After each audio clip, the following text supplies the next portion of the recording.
அகிலத்தின் அன்பான சொந்தங்களுக்கு இணைய வணக்கம். மீண்டும் காலையினூடாக இணைந்திருக்கின்றோம். ஈரான் அமெரிக்க இடையிலான போர் நிறுத்தம், அது தொடர்பான விடயங்கள், 14 அம்ச கோரிக்கைகள் குறித்து ஏற்கனவே நேற்றைய காணொளியில் விரிவாக பேசியிருந்தோம். குறிப்பாக உலகம் முழுவதும் எதிர்பார்க்கப்பட்ட அல்லது உலகம் முழுவதும் பெரும் அமைதியை ஏற்படுத்தியுள்ள இந்த ஒப்பந்தம் ஆரம்பமாவதற்கு முன்பாகவே இஸ்ரேல் தன்னுடைய சதி நடவடிக்கையை மீண்டும் ஆரம்பித்திருக்கின்றார்கள். இந்த ஒப்பந்தம் கச்சாத்திடப்பட்ட பின்னரே நேற்று அறிவித்திருந்தோம். இந்த ஒப்பந்தத்தை எப்படியாவது குழப்பிவிட வேண்டும் என்ற நோக்கத்தில் இஸ்ரேலும் அவர்களுடைய அரசாங்கமும் செயற்பட்டு வருவதை பல தடவைகள் வலியுறுத்தி இருக்கின்றோம். ஏனெனில் போர் நடைபெற்று கொண்டிருந்தால்தான் கிரிமினல் குற்றவாளியான நெதன்யாகு இந்த போரை காரணம் காட்டி தான் தப்பித்து கொள்ள முடியும் என்பதற்காக இந்த ஒப்பந்தத்தை குழப்புவதற்கு முயற்சிக்கலாம் என்று கூறியிருந்தோம். அந்த விடயம் தற்போது நடந்தே விட்டது. போர் நிறுத்த ஒப்பந்தம் மிகப்பெரிய சர்ச்சைக்குள்ளும் சிக்கலான நிலைமைக்குள்ளும் வந்திருக்கின்றது. இன்று சுவிட்சர்லாந்தில் நடைபெற்ற பேச்சுவார்த்தையை ஈரான் அமெரிக்காவுடன் நிறுத்தி வைத்திருக்கின்றார்கள். என்ன விடயங்கள் எல்லாம் நடைபெற்றிருக்கின்றது, இது சார்ந்து வெளியான உலகின் பிந்தைய மிக முக்கியமான சம்பவங்களை இந்த காணொளியில் பார்க்கலாம். நேற்றைய தினம் ஈரான் அமெரிக்கா ஒப்பந்த அறிவிப்பு வெளியானதிலிருந்தே இஸ்ரேல் மிகப்பெரிய அளவில் இதை குழப்புவதற்கான நடவடிக்கைகளை மேற்கொண்டிருந்தார்கள். அதற்கு பல காரணங்கள். எப்படியாவது அமெரிக்காவை வைத்து அமெரிக்காவின் உடைய பின்னணியில் ஈரானை பலவீனப்படுத்த இவர்கள் எடுத்த முயற்சிகள் தோல்வியில் முடிவடைந்து விட்டது. இரண்டாவது, லஞ்சம், ஊழல், மோசடி, கொலை, கொள்ளை என பல குற்றங்கள் சுமத்தப்பட்டு இஸ்ரேலிய நீதிமன்றத்தில் விசாரணையில் இருக்கும் நெதன்யாகு இந்த போரை காரணம் காட்டியே தன்னுடைய கிரிமினல் வழக்குகளில் இருந்து தொடர்ச்சியாக தப்பித்து வந்தார். எனவே இந்த போர்க்குற்றவாளியான நெதன்யாகு குற்றவியல் வழக்குகளிலிருந்து தான் தப்பிப்பதற்காக இந்த ஒரு போரை கேடயமாக பயன்படுத்தி வந்தார் என்பதை பலரும் அறிந்திருப்பீர்கள். இது ஒன்றும் புதிய விடயம் அல்ல. அப்படியான சூழ்நிலையில் தான் திடீரென அமைதி, சமாதானம், உலகம் நிம்மதியடைந்து விடுவதை அவனால் பொறுக்க முடியவில்லை. இன்றைய தினமே லெபனான் மீது மிக கடுமையான தாக்குதலை இஸ்ரேல் ஆரம்பித்திருக்கின்றார்கள். ஹெஸ்புல்லாவினுடைய நிலைகளை குறிவைத்து மிகப்பெரிய அளவில் தாக்குதல். லெபனானின் தெற்கு லெபனானிலும் பெகா பள்ளத்தாக்கிலும் பெய்ரூட், மக்கள் அதிகமாக வசிக்கக்கூடிய பெய்ரூட்டின் புறநகர் பகுதிகள் மேலும் மிளைச்சத்தனமான தாக்குதல்களை இஸ்ரேல் நடத்தி இருக்கின்றார்கள். இந்த தாக்குதலில் 14 பேர் கொல்லப்பட்டிருக்கின்றார்கள். இதில் பெரும்பாலானவர்கள் அப்பாவில் லெபனானிய குடிமக்கள், குழந்தைகள், சிறுவர்கள் உட்பட 14 பேர் இஸ்ரேலினால் படுகொலை செய்யப்பட்டிருக்கின்றார்கள். இந்த சூழ்நிலையில் 14 அம்ச கோரிக்கையில் மிக முக்கியமான கோரிக்கையே தாக்குதல்கள் அனைத்து முனையிலும் நிறுத்தப்பட வேண்டும். ஈரான் அமெரிக்க முனைகளாக இருக்கலாம், பாரசீக வளைகுடாவாக இருக்கலாம், கர்னுஸ் ஜலச்சந்தியாக இருக்கலாம், அவற்றை கடந்து காசா, லெபனான் என அனைத்து முனைகளிலும் தாக்குதல் நிறுத்தப்பட வேண்டும் என்பதில் ஈரான் தெளிவாக இருந்தார்கள். இந்த ஒப்பந்தம் கச்சாத்திருப்பதற்கு தாமதமாகியதற்கு மிக முக்கியமான காரணம் லெபனான் முனையில் இஸ்ரேல் நடத்திய தாக்குதல்கள் தான் ஈரான் இந்த ஒப்பந்தத்துக்கு வருவதற்கே மிகப்பெரிய அளவில் பின்னடைவை ஏற்படுத்தியிருந்தது. ஆனால் ட்ரம்பும் சரி, ஜேடி வான்ஸும் சரி, மார்க்கோ ரூபியோவும் சரி, லெபனானில் இஸ்ரேல் நிச்சயமாக தாக்குதல்களை இனி நடத்தப் போவதில்லை, அனைத்து முனைகளிலும் தாக்குதல் நிறுத்தப்படும் என்ற ஒரு உத்தரவாதத்தின் அடிப்படையிலேயே ஈரானும் இந்த ஒப்பந்தத்துக்கு கச்சாத்திட சம்மதித்திருந்தார்கள். இந்த நிலையில் 14 அம்ச கோரிக்கையின் முதலாவது தலையாய கோரிக்கை மீறப்பட்டதாக தெரிவித்து ஈரான் இன்று நடைபெற இருந்த பேச்சுவார்த்தைகளை நிறுத்தி வைத்து விட்டார்கள்.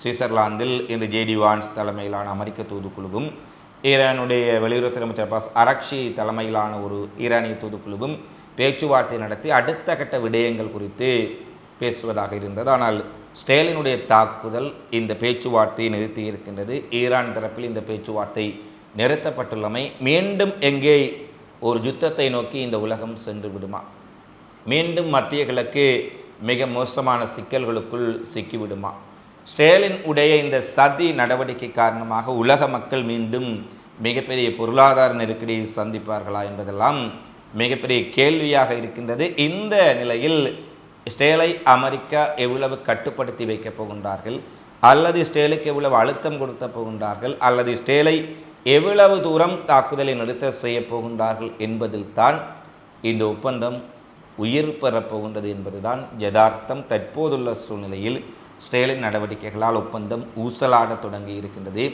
அது முறிவடையாமல் இருப்பதற்கு அமெரிக்காவினுடைய நடவடிக்கைகள் தான் இனி மிகப்பெரிய அளவில் இருக்க வேண்டும் என்பதை பலரும் உலக பொருளாதார நிபுணர்களும் சரி உலக ராயதந்திரிகளும் தெரிவித்திருக்கின்றார்கள். இந்த நிலையில் லெபனான் எல்லைக்குள் வலிந்த தாக்குதலை நடத்தி கொண்டு இஸ்ரேல் தரை வழியாக உள்ளே நுழைய முயன்ற போது ஹெஸ்புல்லா போராளிகளும் மிக கடுமையான பதில் தாக்குதலை நடத்தியிருக்கின்றார்கள். ட்ரோன்கள், பாலிஸ்டிக் மற்றும் ஏவுகணைகள், ராக்கெட்டுகள் மூலம் மிக கடுமையான தாக்குதல் நடத்தியதில் இஸ்ரேல் இராணுவத்தின் 4 மெகாவாட் டேங்கிகள் முற்றாக அளிக்கப்பட்டிருக்கின்றன. இஸ்ரேல் இராணுவத்தினர் ஏற்கனவே லெபனானில் சில கிராமங்களுக்குள் ஊடுருவி இருக்கின்றார்கள். அங்கு ஹிஸ்புல்லாவினுடைய போராளிகளுக்கும் இஸ்ரேல் ஆக்கிரமிப்பு படைகளுக்கும் இடையே இடம்பெற்ற மோதலில் 6 இஸ்ரேல் இராணுவத்தினர் கொல்லப்பட்டிருக்கின்றார்கள். 4 டேங்கிகள் சுக்குநூறாக்கப்பட்டிருக்கின்றன. எனவே ஹிஸ்புல்லாவும் மிக கடுமையான பதில் தாக்குதலை செய்வதை பார்க்கக்கூடியதாக இருக்கின்றது. கடந்த முறைகளைப் போல் இல்லாமல் இம்முறை அமெரிக்கா இந்த ஒப்பந்தத்தில் கச்சாத்திடப்பட்டிருப்பதால் அமெரிக்கா ஒருவேளை இஸ்ரேலுக்கான உதவிகளை நிறுத்திவிட்டால், இஸ்ரேலை விட்டு விலகிவிட்டால் இஸ்ரேல் மிகப்பெரிய சிக்கலை லெபனானுக்குள் சந்திக்க நேரிடும் என்பதும் பலருடைய கருத்தாக இருக்கின்றது. இந்த நிலையில் வழக்கமாக எப்போதுமே தினமும் பத்திரிகையாளர்களை சந்தித்து வரக்கூடிய ட்ரம்ப் லெபனான் மீது இஸ்ரேல் நடத்திய தாக்குதலின் பின்னர் எந்த விதமான ஒரு பத்திரிகையாளர் சந்திப்புகளை நடத்தாமல் தவிர்த்து வந்தார்.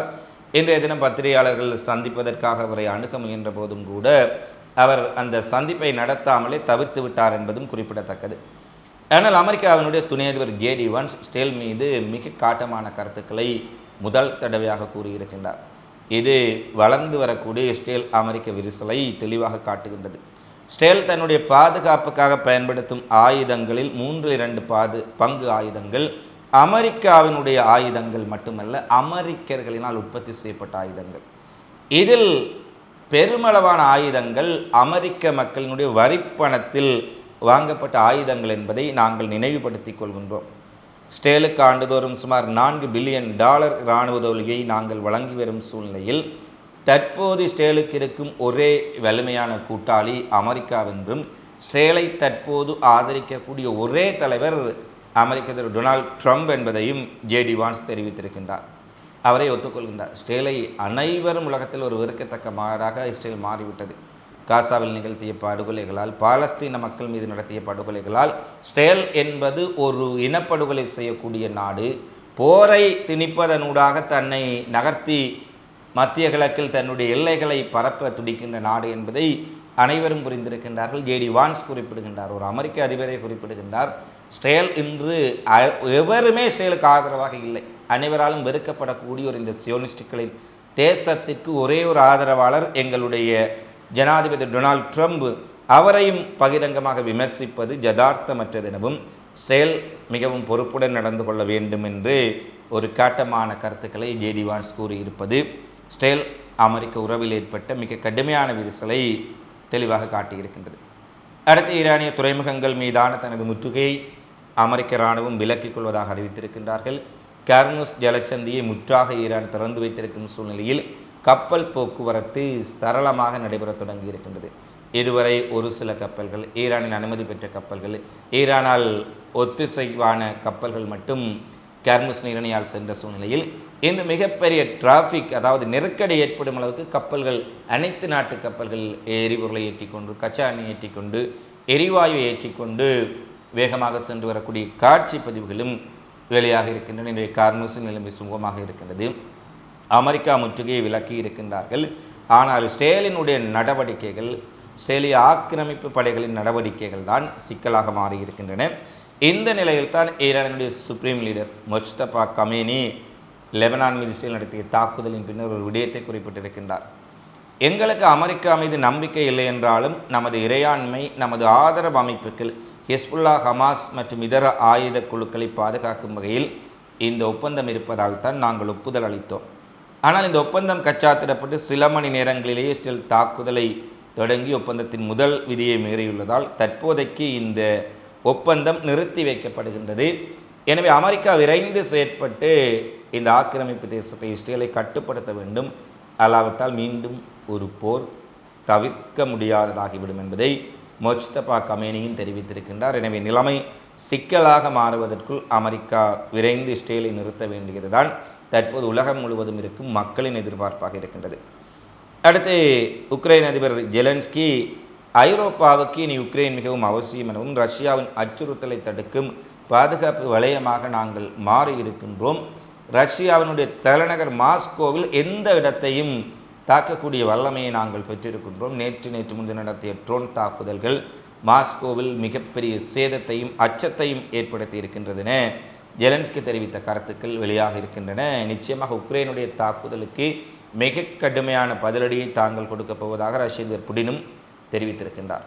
இறுதியாக மேற்கு ஆப்பிரிக்க நாடான நையரில் அந்நாட்டின் மிகப்பெரிய விமான நிலையம் மீது ஆயுதமேந்திய குழுக்கள் மிகப்பெரிய தாக்குதலை நடத்தி இருக்கின்றார்கள். திடீரென ஆயுதங்களேந்திய குழுக்கள் இயந்திர துப்பாக்கிகளுடன் விமான நிலையத்துக்குள்ளே நுழைந்து அங்கிருந்த குழுவினர், விமான பணியாளர்கள், பாதுகாப்பு பணியில் ஈடுபட்டிருந்த படையினர் மீது சரமாரியான துப்பாக்கிச் சூட்டை நடத்தியதில் 35 பேர் சம்பவ இடத்திலே கொல்லப்பட்டிருக்கின்றார்கள். பலர் காயமடைந்திருக்கின்றார்கள். நைஜரில் வானூர்தி அதாவது விமான நிலையத்தின் மீது நடத்தப்படக்கூடிய இரண்டாவது மிகப்பெரிய தாக்குதல் இது என்ற செய்தியை சர்வதேச ஊடகங்கள் வெளிப்படுத்தி இருக்கின்றார்கள். இதற்கு 3 மாத காலம் முன்பாகவும் நையரில் ஒரு மிகப்பெரிய தாக்குதல் இடம்பெற்று விமான நிலையத்தில் உயிரிழப்புகள் ஏற்பட்ட சூழ்நிலையில் இரண்டாவது தடவையாகவும் இப்படியான தாக்குதல் நடைபெற்றுள்ளமை அந்த நாட்டில் மிகப்பெரிய அச்சத்தையும் சோகத்தையும் ஏற்படுத்தியுள்ளது. இவைதான் தற்போது வெளியான மிக முக்கியமான சம்பவங்களாக செய்திகளாக பதிவாக இருக்கின்றன. தொடர்ச்சியாக உலகில் நடைபெறும் செய்திகளை உடனுக்குடன் அறிந்து கொள்ள அகலத்தை சப்ஸ்கிரைப் செய்து கொள்ளுங்கள். இந்த காலை பற்றிய தொடர்பிலான உங்களது மதிப்பான கருத்துக்களை தவறாமல் கமெண்ட்ஸில் பதிவிடுங்கள். மீண்டும் இன்னும் ஒரு காணொளியில் சந்திப்போம். நன்றி, வணக்கம்.